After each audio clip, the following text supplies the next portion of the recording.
Buenas tardes a todas y a todos.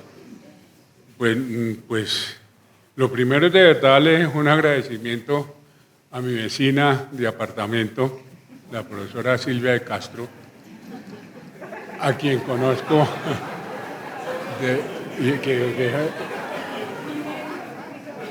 no, ser buen vecino es el mejor mérito que puede haber, o no. Y puedo dar fe de que es una buena vecina y que el edificio de nosotros es una delicia y que ahí todos vivimos en paz, no problem, sea lo que sea. Entonces, de un agradecimiento muy especial. Segundo punto que quiero decir es, como rector de la Universidad Externado de Colombia, es un orgullo estar en la Universidad Nacional, pero un orgullo profundo, no solamente por el nivel académico que tiene esta universidad, entre otras de las universidades acreditadas. La Universidad Nacional es una de las que tiene 10 años de acreditación, que es lo máximo, ¿sí? Y 3 públicas lo tienen, Nacional Valle Antioquia y una privada, Los Andes, excelente universidad. Después sigue el externado con 8 años, bla, bla, bla, lo que sea, pero es un honor, y es un honor, les puedo decir además, ¿por qué? Nosotros en el externado nacimos en la época que se llamó el Olimpo Radical. El Olimpo Radical fue una época importante de Colombia, la época más libertaria que ha tenido el país de lejos en su historia, que duró muy poquito, de 1863 a 1886. En esa época del Olimpo Radical, en el año 67, fue fundada esta Universidad Nacional. Y esta Universidad Nacional es fundada pues por el Olimpo Radical, del cual es hijo la Universidad Externado de Colombia. Ese periodo constitucional fue un periodo de grandes libertades, hasta libertades que hoy en día no se conciben así, libertad absoluta de imprenta, libertad absoluta de opinión, que hoy en día nada es absoluto, pero en esa época, pues en esas concepciones que habían muy liberales, existía esto hasta que llegó para mí una catástrofe para el país, Núñez y el movimiento de la regeneración, que fue la Constitución de 1886, donde el país cambia, da un tumbo impresionante de un lado para otro, ¡fum! De federalista pasa a centralista, de parlamentarista pasa a presidencialista, de libertades públicas pasa a estados de sitio, de educación laica pasa a educación confesional, a estado confesional, aquí en la universidad. En la época de Núñez, ustedes tenían que ir obligatoriamente a misa. Aquí en esta universidad, ustedes en la época de Núñez no podían recibir clases en francés. Aquí en esta universidad, ustedes de la Nacional no podían estudiar a Bentham ni a Spencer. Estaba prohibido por el régimen de Núñez. Y los que salen de esta universidad, por eso es que estoy emocionado de verdad de estar acá, se van para el externado. ¿Sí? Todos, no, porque lo echaron rectores, echaron profesores, los echó Núñez. Y ahí el externado surge como una universidad absolutamente librepensadora, tolerante, pluralista, etcétera, con la Constitución del 63, que tiene que ver mucho con el Congreso que aquí los está reuniendo sobre el odio. Les voy a leer un texto que hablaba sobre los librepensadores en un periódico del gobierno del año, por ahí, debería ser 88, más o menos. Miren lo que decía. Esto parece como escrito por médicos con rabia, más o menos. Está averiguado que esa calentura, está hablando de la calentura radical, la de los radicales del periodo radical, está averiguado que esta calentura, muy parecida a la pútrida, es eminentemente contagiosa, pero solo entre los individuos predispuestos por la ambición o por el odio de partido o por la imbecilidad. La actual tarea pacificadora, la de Núñez, ¿sí?, ha deslindado completamente los grupos infectados de los sanos. Ventaja inestimable, pues así puede dejarse uno de los apestados o acercárseles con las debidas precauciones para aniquilarlos. Único arbitrio, dada la tenacidad con que resisten las fórmulas pacíficas y la demencia incurable que sobreviene en el periodo álgido de la epidemia. Es decir, el librepensamiento era una epidemia. y esta era la forma de tratarlo, ¿cierto? La calentura radical era una enfermedad que se tenía, ustedes saben perfectamente, a mí me da susto hablar aquí ante tanto psicólogo, psicoanalista, psiquiatra, cosas, porque yo no tengo ni idea, nada, ni idea, pero ustedes saben que en muchas ocasiones de la historia, medicina y política se juntan precisamente para hacer este tipo de afirmaciones como la que estamos viendo aquí, que es un ejemplo típico. Ese odio que se expresaba en la época en que empezamos juntos, en que nosotros recibimos a mucha gente expulsada por el régimen, pues no ha cesado. Yo creo que lo vemos en la actual campaña política, lo vemos en los pronunciamientos que salen en Twitter, etcétera, etcétera. Entonces, con esta pequeña introducción yo quisiera hacer como una especie de dos partes, no es que tenga perfectamente coordinada la exposición que quiera dar, pero dos partes, una primera parte sobre el odio, ¿cierto? Sobre las bases del odio, y una segunda parte sobre las consecuencias políticas que puede tener esas concepciones. Y sobre esto me parto de dos ideas centrales que son las que voy a mover en esta breve exposición, que me dijeron que son 20 minutos más o menos. ¿Me da un moquito ahí de...? ¿Sí? Bueno, eso está mucho. Entonces, para tratar de aportar en este interesante congreso, quisiera partir de dos ideas centrales. La primera, el odio anula la incertidumbre por ser expresión de seguridad. Es la primera idea. El odio anula la incertidumbre por ser expresión de seguridad.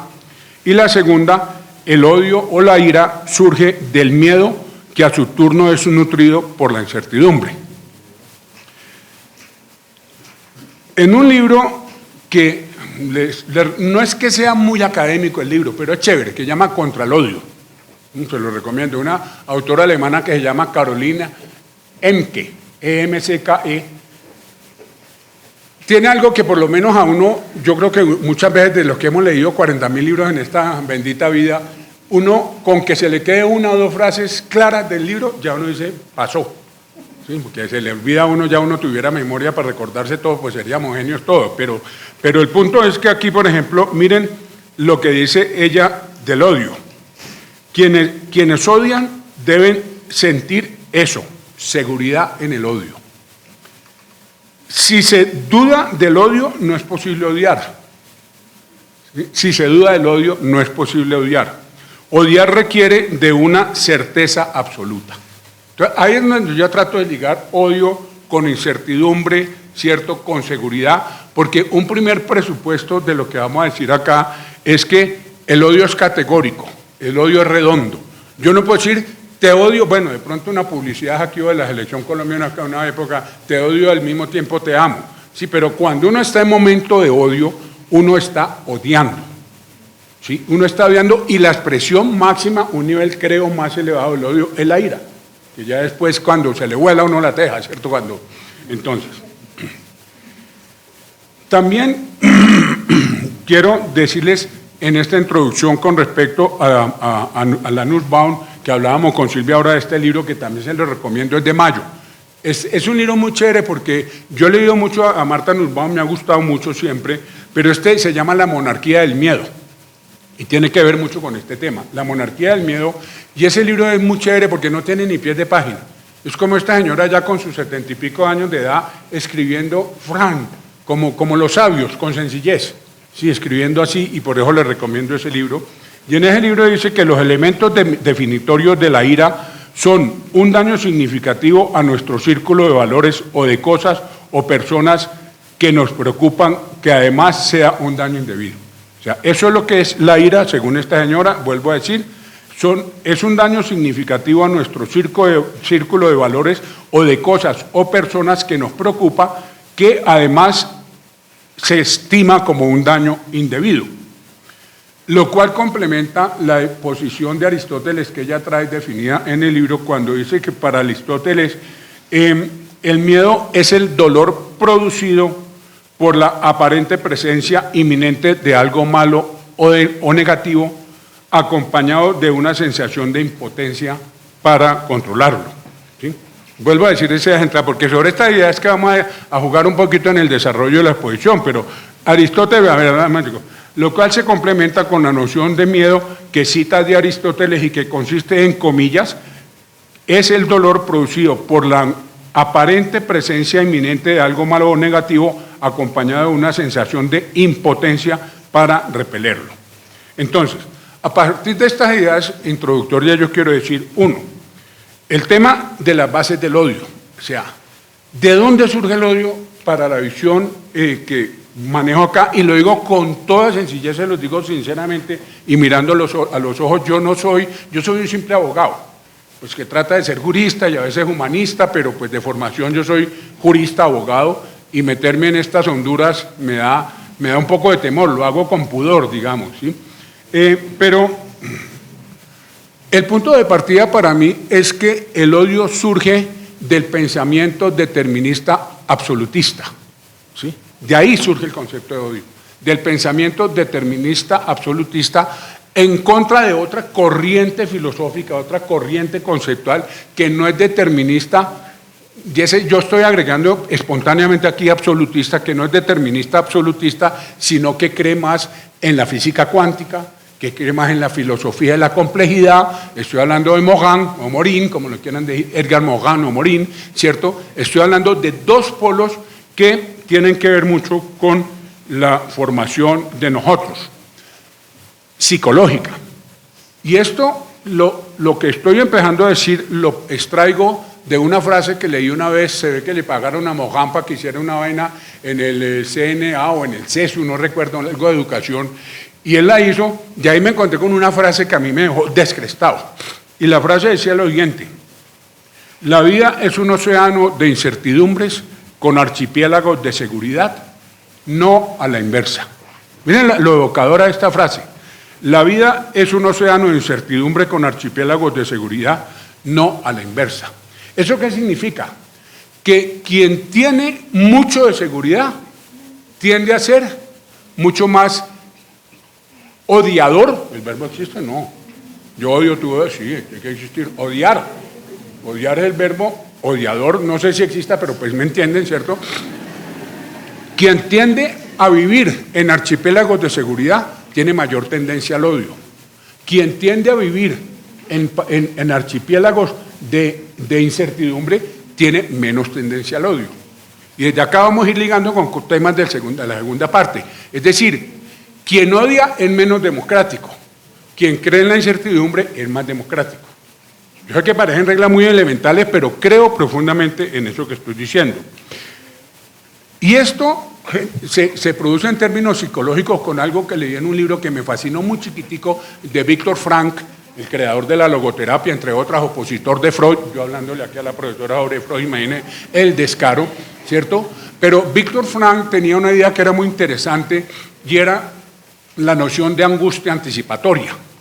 Él cuenta cuando estuvo en los campos de concentración, él cuenta que los soldados tenían un juego absolutamente macabro, espeluznante, como los que tenemos en Colombia, donde se iban una fila y de un momento a otro, que le caía, se iba para las cámaras de oxígeno, de gas, perdón, que de oxígeno, ojalá no hubieran sido de oxígeno, lapsus bastante, bueno. Entonces, lo que él narra es la angustia anticipatoria que se sentía antes de llegar a ese momento, porque no se sabía si le iban a ir para la derecha o para la izquierda, y a partir de eso desarrolla un concepto de angustia anticipatoria que a mí me gusta mucho, que es el concepto de angustia anticipatoria, que es los temores que uno tiene frente al futuro, a la incertidumbre que todos los tenemos. Yo no es que quiero volverme ahora un libre que todo es incertidumbre, un bolero.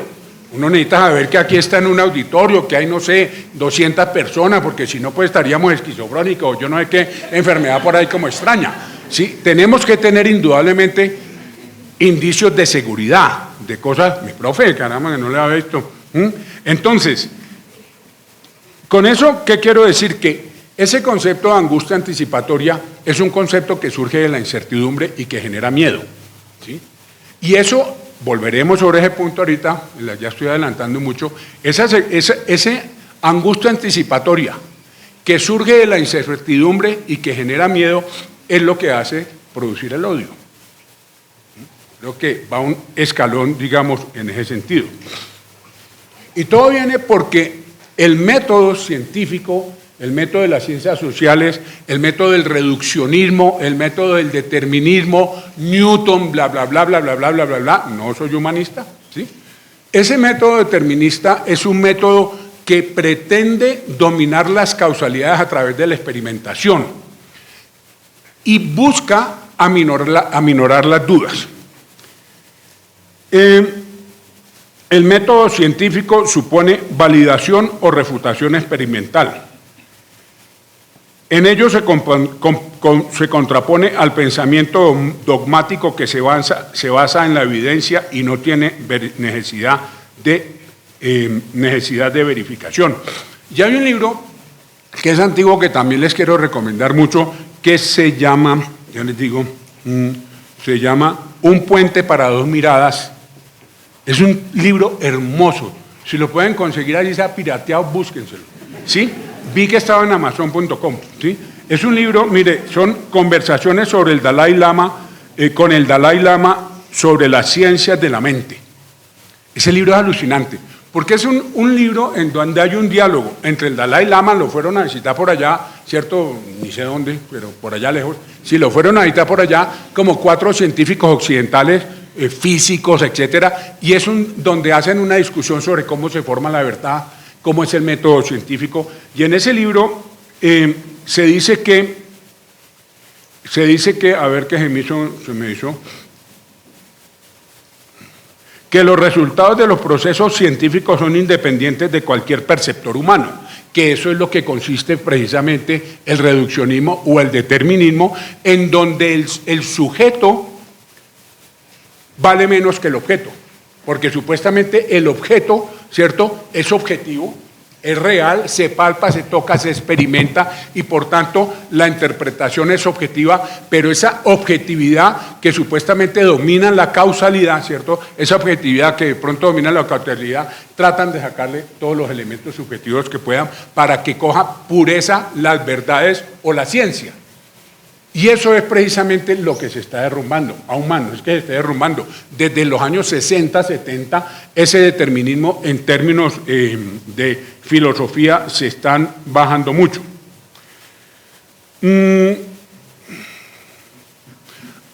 Además estábamos en el externado, había más o menos lo mismo que acá, pero estaba uno de los, ¿cómo se llama eso? Aquí anoté para decirlo bien, Rinpoche. Si alguien sabe qué es eso, Rinpoche. Parece, pues, no sé, como un baile africano, quién sabe qué. Pues el Rinpoche es más o menos los obispos del Dalai Lama. ¿Sí? Son como una especie de los obispos del Dalai Lama, y la verdad es que esa aproximación, yo no que quiera aquí estar a favor o en contra de los tibetanos o no, pero es que es otra cosa, porque por ejemplo para ellos en sí mismos las cosas no tienen inherencia y no tienen naturaleza intrínseca, sino que todo va siendo, es como la oposición completa al método determinista. ¿Sí? Un método, por ejemplo, y anoté frases que tomé notas ahí, decía, mire, no depender de las condiciones externas para llegar a la paz. Por ejemplo, yo sé que esto como que no tiene nada, me estoy desviando, pues no importa. Yo en 10 minuticos termino, máximo 15. Buscar riquezas internas más que externas. ¿Sí? Frases que me calaron, ¿no? El enojo, miren, el enojo y el apego mortifican, porque todo se busca en lo externo.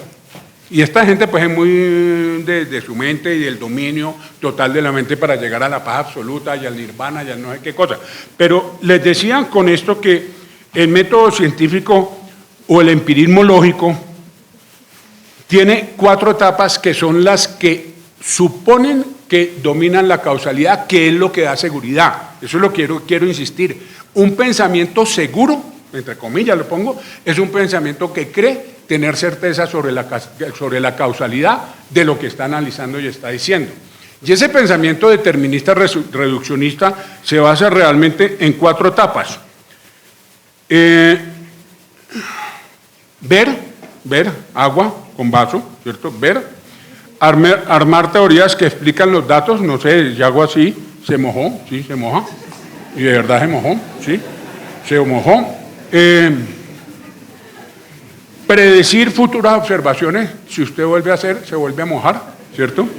Y observar las predicciones. Por tanto, no voltee el vaso cuando esté en un mantel. Ese pensamiento determinista es lo que se desmorona en los años 70 con muchos filósofos, entre ellos Morin, el que les he citado.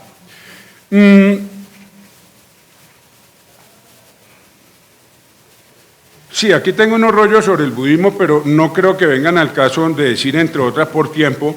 Pero lo que yo quiero por ahora decirles, había llamado este tema, esta parte, como los fundamentos del odio.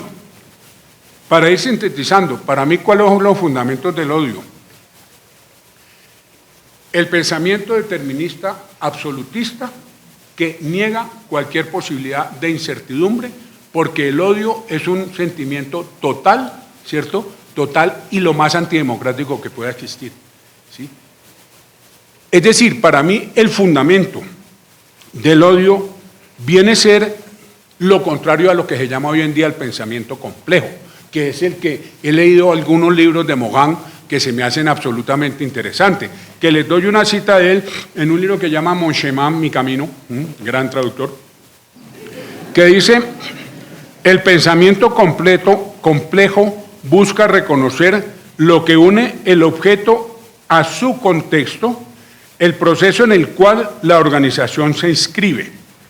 El pensamiento se vuelve más rico cuando se une un elemento a su contexto. Es imposible conocer las partes sin conocer el todo. Eso es una síntesis vulgar de lo que es el pensamiento de Morin. ¿Qué es lo que está diciendo Morin aquí? Está diciendo, el determinismo no busca contexto, busca son reglas causales, A produce B. La filosofía de la complejidad dice, puede que A produzca B, pero siempre hay que buscar las rarezas metodológicas. Y es a partir de las rarezas metodológicas donde se da verdaderamente el conocimiento, no a partir de las líneas causales que produce el determinismo. Esto, ustedes me dirán, ¿y eso qué tiene que ver con lo que estamos hablando? Para mí todo. ¿Por qué para mí todo? Porque precisamente cuando uno cree en la complejidad, cuando uno cree que la parte se une al todo, amigo, enemigo, se unen. El sistema binario no se produce como uno lo cree. Cuando uno piensa todo eso, uno obligatoriamente tiene que ser más tolerante, tiene que ser más pluralista, tiene que ser más respetuoso con los demás. Es decir, no debe producir discursos de odio, que es lo que no se entiende, entre otras, aquí por nuestra clase política desde el siglo XIX. Y no lo quiero aquí porque les leí una parte de los de la regeneración, pero textos igualitos había de los liberales. No es que fueran pues los santos de la... No, eso había para todos lados, ¿no? Bueno, es decir, el conocimiento debe unir y no separar. El método de la complejidad supone aprehender la complejidad, no lo completo, que es lo que hace el determinismo causal. No puede aislar la incertidumbre, lo insuficiente o lo inacabado, porque siempre hay incertidumbre dentro de cualquier tipo de pensamiento. El vacío no escapa a nuestra racionalidad, pero ¿cuál es el problema? Que ese vacío genera precisamente incertidumbre y ahí volvemos al círculo vicioso, incertidumbre, miedo, odio, etc. Entonces, dicho esto, para mí, el síntesis de la primera parte, que ya la segunda va a ser mucho más corta, es decir, hombre, ¿de dónde surge el odio? Del susto, del temor al otro, listo. ¿De dónde surge ese temor? De la incertidumbre, listo, está muy bien. ¿Y de dónde surge esa incertidumbre? No, me estoy equivocando, o sea, vuelvo a empezar. ¿De dónde surge el odio? Para mí el odio surge del miedo. Cuando un prerequisito para odiar es tener miedo. Pero ¿de dónde surge ese miedo? Ese miedo surge de dar mucha posibilidad dialógica, esa es la palabra la emplean en Morin, mucha posibilidad dialógica en la construcción de las verdades, ya sean sociales, ya sean científicas, ya sea lo que sea. Y eso, ¿qué es lo que hace el pensamiento de odio? Aniquilar cualquier posibilidad de incertidumbre, porque ya lo he dicho, el odio tiene que ser contundente. el odio tiene que ser, aquí estaba la frase, la vuelvo a decir, el odio tiene que ser sin dudas, porque si se duda hay odio, y lo contrario es la incertidumbre y la complejidad. La complejidad precisamente es, la complejidad, la filosofía de la complejidad precisamente es partir de las dudas y de las rarezas que plantean las dudas para efectos de construir una verdad, que es mucho más democrático. Entonces, dicho esto, voy terminando con la segunda parte. Las repercusiones políticas de esto que acabamos de decir. Pues la primera, evidente, el odio es fuente del mesianismo político y de la ausencia de debate en el seno de una sociedad. Vuelvo a repetir, el odio es fuente de mesianismo político y de la ausencia de debate en una sociedad.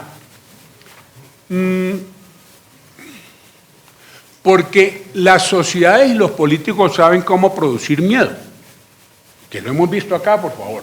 Y lo digo abiertamente porque no lo dije yo, lo dijo el gerente del plebiscito. ¿Sí? Producir miedo. Castrochavismo. ¡Wow! Susto. ¿Sí? Poder para la FARC, todo el gobierno a dejar de la FARC. Ese es el objetivo, producir miedo, porque el miedo es rentable políticamente. Y ese miedo, ¿cómo se produce? Por intermedio, entre otras, del odio. Y esta parte de las formas como se provoca el miedo, según Aristóteles, citado por Nussbaum, decían que lo primero es caracterizar el hecho inminente, un hecho inminente como muy grave. Va a llegar el castrochavismo. Ese es un hecho inminente, va a llegar el castrochavismo. Y eso es muy grave, porque se acaba tal cosa. Miren Venezuela, miren bla, bla, bla. Conseguir que la gente sienta que en efecto ese temor está muy próximo. Es como la segunda etapa.